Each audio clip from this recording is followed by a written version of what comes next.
Doctor সাহেব, স্ত্রীর ডেলিভারির সময় স্বামীকে ডেলিভারি রুমে যেতে দিন, যাতে সে কোনোদিন বলতে না পারে তুমি আমার জন্য কি করেছো। যখন সে স্ত্রীর প্রসব বেদনার যন্ত্রণাটা দেখতে পারবে,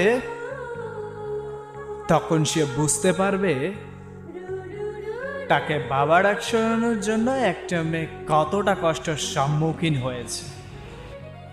যে স্ত্রী মৃত্যুর সাথে লড়াই করে তোমাকে বাবা ডাক শোনানোর জন্য এতটা কষ্ট সহ্য করে, তখন সেই স্ত্রীকে বুকে আগলে রেখে সারা জীবন ভালোবাসবে। নারী, তুমি পারো বটে, তুমি বহুরূপী, তুমি বহুরূপী। সকল কষ্ট সহ্য করার পরও সবকিছুই মানিয়ে নিতে পারো।